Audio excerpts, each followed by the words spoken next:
അപ്പോൾ ലാസ്റ്റ് വീഡിയോയിൽ ഞാൻ പറഞ്ഞിട്ടുണ്ടായത് എനിക്ക് കോൾ വന്നു, ഇവിടെ UAE വന്നു കഴിഞ്ഞാൽ അല്ലെങ്കിൽ ദുബായിലേക്ക് വന്നു കഴിഞ്ഞാൽ എനിക്ക് ഇൻ്റർവ്യൂ അറ്റൻഡ് ചെയ്യാൻ വേണ്ടിയിട്ട് പറ്റുമെന്ന് പറഞ്ഞു. അപ്പോൾ അത് കേട്ടപ്പോൾ എനിക്കങ്ങനെ പ്രത്യേകിച്ചിട്ട് ചിന്തിക്കാനൊന്നും ഉണ്ടായിരുന്നില്ല. പക്ഷേ എനിക്ക് എൻ്റെ കയ്യിലുള്ള ജോലി റിസൈൻ ചെയ്തിട്ട് വന്ന് ഇനി അഥവാ എനിക്ക് ഇവിടെ വന്നിട്ടുള്ള ജോലി കിട്ടിയിട്ടില്ലെങ്കിലും എന്നുള്ളൊരു ടെൻഷൻ മാത്രമേ ഉണ്ടായിരുന്നുള്ളൂ. അങ്ങനെ ഞാൻ ആ ജോലി റിസൈൻ ചെയ്യാതെ വർക്ക് ഫ്രം ഹോം തന്നെ കണ്ടിന്യൂ ചെയ്തിട്ട് ജസ്റ്റ് മാനേജറെ മാത്രം ഇൻഫോം ചെയ്തു. ഇൻ്റർവ്യൂവിന് പോകണമെന്നല്ല പറഞ്ഞത്, ഞാൻ എൻ്റെ റിലേറ്റീവ്സ് ഉള്ളതുകൊണ്ട് ഒരു 1 മന്ത് ഞാൻ ഇങ്ങനെ വിസിറ്റിംഗ് എടുത്തിട്ട് ഇവിടെ വരികയാണ്, ഞാൻ വർക്ക് ഫ്രം ഹോം ചെയ്തോളാം, കുഴപ്പമുണ്ടോ? കാരണം നമ്മൾ കമ്പനി ലാപ്ടോപ്പായിരുന്നു യൂസ് ചെയ്യുന്നത്. അപ്പം ഓഫ് കോഴ്സ് അവർ ഇൻഫോം ചെയ്യണം, കൺട്രി വിട്ടിട്ട് പോവുകയാണ്, അപ്പോൾ എന്തായാലും കമ്പനിയെ നമ്മൾ അറിയിക്കണമായിരുന്നു. അപ്പോൾ അത് ചോദിച്ചു. പുള്ളി നല്ലൊരു മനുഷ്യനായതുകൊണ്ട് എന്നെ ഒരുപാട് കാര്യങ്ങൾ സപ്പോർട്ട് ചെയ്തുള്ള ഒരാളായതുകൊണ്ട് എൻ്റെ അടുത്ത് ഓക്കെ പറഞ്ഞു. അപ്പം അച്ഛനും അമ്മയും ഓക്കെ, അവരങ്ങനെ പ്രത്യേകിച്ച് വേണ്ട എന്തിനാ ഇപ്പോൾ പോകുന്നത് അങ്ങനെയൊന്നും ചോദിച്ചിട്ടില്ല. ഓക്കെ, നിങ്ങൾക്ക് അങ്ങനെ പോകണമെങ്കിൽ പോവാം എന്നുള്ള കാര്യം പറഞ്ഞു. പിന്നെ എനിക്കൊരു നിർബന്ധം കൂടി ഉണ്ടായിരുന്നു, എനിക്ക് എൻ്റെ പൈസ കൊണ്ട് തന്നെ ടിക്കറ്റും കാര്യങ്ങളൊക്കെ എടുത്ത് വിസയൊക്കെ എടുത്തിട്ട് പോകണം.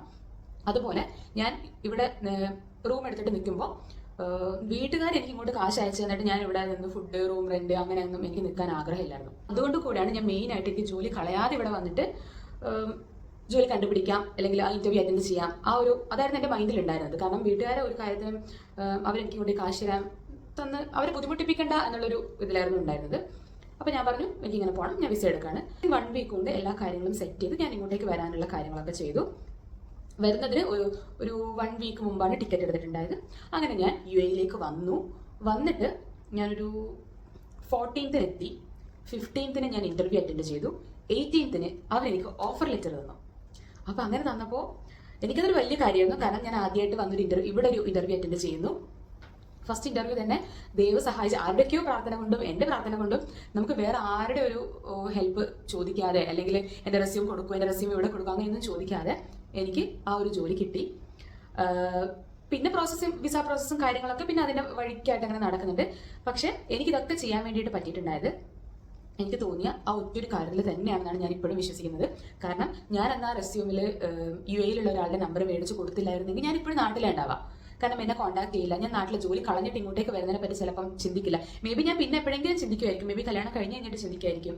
പക്ഷേ ഈ ഒരു കാര്യം എനിക്ക് അന്ന് ഓക്കെ, എനിക്ക് ഇങ്ങനെ ഒരാളുടെ നമ്പർ റെസ്യൂമിൽ അപ്ഡേറ്റ് ചെയ്തിട്ട് നാട്ടിൽ നിന്ന് അപ്ലൈ ചെയ്ത് തുടങ്ങാം, എന്തെങ്കിലും കോൺടാക്ട് ചെയ്യാൻ വേണ്ടിയിട്ട് ആരെങ്കിലും ശ്രമിച്ചു കഴിഞ്ഞാൽ ഒരാൾ റെസ്പോണ്ട് ചെയ്യാനുണ്ടല്ലോ എന്നുള്ള ഒറ്റൊരു കാര്യത്തിലാണ്. ഇതിൻ്റെ 2ാമത്തെ ജോലിയാണ് UAE വന്നിട്ടുള്ളത്.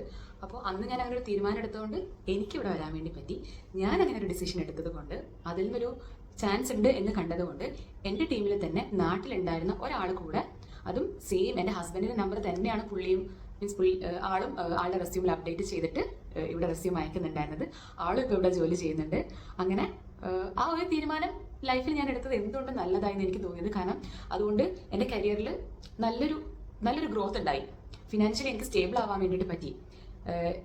എനിക്ക് കല്യാണം എനിക്ക് ഇഷ്ടമുള്ള രീതിക്ക് നടത്താൻ വേണ്ടി പറ്റി. ഇഷ്ടമുള്ള രീതിക്ക് എന്ന് പറഞ്ഞാൽ എനിക്ക് ഇഷ്ടമുള്ള ഡ്രസ്സ്, ഇഷ്ടമുള്ള രീതിക്ക് മേക്കപ്പ് ചെയ്യാൻ വേണ്ടിയിട്ട് എല്ലാ കാര്യവും, അതായത് ഈവൻ വീട്ടുകാരുടെ സപ്പോർട്ട് ഉറപ്പായിട്ട് നമുക്ക് വേണം. എന്നാലും ഫിനാൻഷ്യലി ഞാൻ കുറച്ച് സ്റ്റേബിൾ ആയതുകൊണ്ട് എനിക്ക് കുറച്ചുകൂടെ കാര്യങ്ങൾ എൻ്റെ കയ്യിൽ നിന്ന് കാശ് ചിലവാക്കിയിട്ട് ചെയ്യാൻ വേണ്ടിയിട്ട് പറ്റി. എല്ലാം അന്ന് ഞാൻ എടുത്ത ഒരു തീരുമാനം കൊണ്ട് മാത്രം സംഭവിച്ചതാണ്. അല്ലാതെ ഇപ്പോൾ ഫാമിലി സപ്പോർട്ട് ചെയ്യുന്ന ആളുകൾ ഉണ്ടായിരിക്കാം. അപ്പോൾ നിങ്ങളുടെ റിലേറ്റീവ്സ് ഇവിടെ ഉണ്ടെങ്കിൽ, ഫ്രണ്ട്സ് ഇവിടെ ഉണ്ടെങ്കിൽ, നിങ്ങൾക്ക് ജോലി മേടിച്ച് തരുന്നവരും നിങ്ങൾ ഒരുപാട് സപ്പോർട്ട് ചെയ്യുന്നവരുണ്ടായിരിക്കാം. ഇവിടെ അധികം ആളുകളും റെസ്പോൺസിബിലിറ്റീസ് എടുക്കാൻ വേണ്ടിയിട്ട് തയ്യാറില്ല. കാരണം എല്ലാവരും അവരവരുടെ ലൈഫിൽ ഭയങ്കര ബിസിയാണ്. ഇപ്പം ഞാൻ അടക്കമുള്ള ആളുകൾ നമ്മുടെ സ്വന്തം ലൈഫിൽ ഭയങ്കര ബിസി ആയിരിക്കും. അപ്പം നമുക്ക് വേറൊരാളുടെ കാര്യം കൂടെ നോക്കാൻ വേണ്ടിയിട്ടും അവരുടെ കാര്യങ്ങൾ ചെയ്തു കൊടുക്കാൻ വേണ്ടിയിട്ടുള്ള സമയം ഉണ്ടാവില്ല. ജോലി നോക്കി തുടങ്ങുമ്പോൾ ശരിക്കും നിങ്ങൾക്ക് നല്ലൊരു ക്ലാരിറ്റി വേണം. ഞാൻ ഇന്ന ജോലിയാണ് നോക്കുന്നത്, ഇക്കാര്യമാണ് ചെയ്യാൻ വേണ്ടിയിട്ട് പോകുന്നത്. എന്തെങ്കിലും ജോലിക്ക് അപ്ലൈ ചെയ്തിട്ട് ചിലപ്പോൾ നമുക്കൊരു റെസ്പോൺസ് ഇല്ലെങ്കിൽ നമുക്ക് ഒന്നും പറയാൻ വേണ്ടി പറ്റില്ല. എൻ്റെ ഒരു കേസിൽ എന്ന് വെച്ച് കഴിഞ്ഞാൽ ഞാൻ വളരെ ക്ലിയർ ആയിരുന്നു, ഈ ജോലിയാണ് ഞാൻ നോക്കുന്നത്, ഈ കമ്പനികളാണ് ഞാൻ അപ്രോച്ച് ചെയ്യുന്നത് എന്നുള്ളത്. ഞാൻ പറയുകയാണെങ്കിൽ നിങ്ങൾ ഒറ്റൊരു തവണ ഇങ്ങനെ ഒന്ന് ട്രൈ ചെയ്ത് നോക്കുന്നത് കൊണ്ട് ഒരു കുഴപ്പവും നമുക്ക് വരാൻ വേണ്ടിയിട്ടില്ല. ഒരു ട്രൈ ആണ്. ചിലപ്പോൾ നിങ്ങളിവിടെ ജോലി നോക്കാനൊക്കെ ഉദ്ദേശിക്കുന്നവരാണെങ്കിൽ ചിലപ്പോൾ നിങ്ങൾക്ക് ഈ ഒരു കാര്യം ട്രൈ ചെയ്തുകൊണ്ട് ചിലപ്പോൾ ഒരു ജോലി കിട്ടിക്കൂടായികയില്ല. കിട്ടിയാൽ നിങ്ങൾക്ക് നല്ലതാണ്, നിങ്ങൾക്ക് ഫിനാൻഷ്യലി സ്റ്റേബിൾ ആകാം, നിങ്ങൾക്ക് നിങ്ങളുടെ കാര്യം ചെയ്യാം. അറ്റ്ലീസ്റ്റ് നിങ്ങൾക്ക് ചെറിയൊരു ജോലിയാണെങ്കിൽ പോലും നിങ്ങൾക്കിപ്പോൾ ഒരു 3000 dirhams സാലറി കിട്ടുന്ന ഒരു ജോലിയാണെങ്കിൽ പോലും നിങ്ങൾക്ക് റൂം റെൻറ്റും നിങ്ങളുടെ കാര്യങ്ങളും ചെയ്തിട്ട് എന്നാൽ പോലും എനിക്ക് തോന്നുന്നത് നിങ്ങൾക്ക് എങ്ങനെ പോലും എന്നാലും ഒരു 1000 dirhamsന്റെ മേളിൽ സേവ് ചെയ്യാൻ വേണ്ടിയിട്ട് പറ്റും തന്നെയാണ്, സിംഗിളായിട്ട് നിൽക്കുന്ന ഒരാൾ കൂടെ ആണെങ്കിൽ. അപ്പോൾ നിങ്ങൾ ട്രൈ ചെയ്ത് നോക്കുന്നുണ്ട്, നിങ്ങൾക്ക് ഒരു നഷ്ടവും വരാനില്ല. നിങ്ങൾക്ക് വിശ്വസിക്കാൻ പറ്റുന്ന, നിങ്ങൾക്ക് അങ്ങനെ സപ്പോർട്ട് ചെയ്യും എന്ന് തോന്നുന്ന ഒരാളുടെ നമ്പർ നിങ്ങൾക്ക് കിട്ടുവാണെങ്കിൽ, നിങ്ങളുടെ ഫ്രണ്ട് ആവാം, നിങ്ങളുടെ റിലേറ്റീവ് ആവാം, നിങ്ങളുടെ ആരും ആവാം, നിങ്ങൾക്ക് അങ്ങനെ ഒരു സപ്പോർട്ട് കിട്ടുമെന്ന് ഉറപ്പുണ്ടെങ്കിൽ നിങ്ങൾ ഒരു തവണ ഒന്ന് ട്രൈ ചെയ്ത് നോക്കണം. ട്രൈ ചെയ്ത് നോക്കിയിട്ട് നിങ്ങൾക്ക് ആർക്കെങ്കിലും എവിടെന്നെങ്കിലും ഒരു റെസ്പോൺസ് വന്നിട്ടുണ്ടെങ്കിൽ നിങ്ങൾ ഉറപ്പായിട്ടും എൻ്റെ അടുത്ത് പറയണം, അല്ലെങ്കിൽ എന്നെ ഓർക്കണം. ഇങ്ങനെ ഒരു ഐഡിയ ഞാൻ പറഞ്ഞു. ചിലപ്പോൾ നിങ്ങൾ ആർക്കെങ്കിലും ഇത് അറിയായിരിക്കാം, നിങ്ങൾ ഇതുപോലെ ട്രൈ ചെയ്തിട്ടുണ്ടാകുമായിരിക്കാം. എന്നാലും ഇപ്പോൾ ഞാനിപ്പോൾ ഇങ്ങനെ പറഞ്ഞല്ലോ, അതുകൊണ്ട് നിങ്ങൾ ട്രൈ ചെയ്തിട്ട് ആർക്കെങ്കിലും എന്തെങ്കിലും ഒരു ഉപകാരം ഉണ്ടാവുകയാണ്, നാട്ടിലുള്ളവർ ജോലി ട്രൈ ചെയ്യുന്നവരുണ്ടെങ്കിൽ നിങ്ങൾ എൻ്റെ അടുത്ത് പറയണം, അല്ലെങ്കിൽ നിങ്ങൾ എന്നെ ഓർക്കണം. അപ്പോൾ അത്രയേ ഉള്ളൂ. വേറെ എന്തെങ്കിലും ഇൻഫോർമേറ്റീവായിട്ട് എന്തെങ്കിലുമൊക്കെ കാര്യങ്ങൾ കിട്ടുവാണെങ്കിൽ ഞാൻ വേറെ വീഡിയോ ഒക്കെ ആയിട്ട് ചെയ്യാം. ബായ്.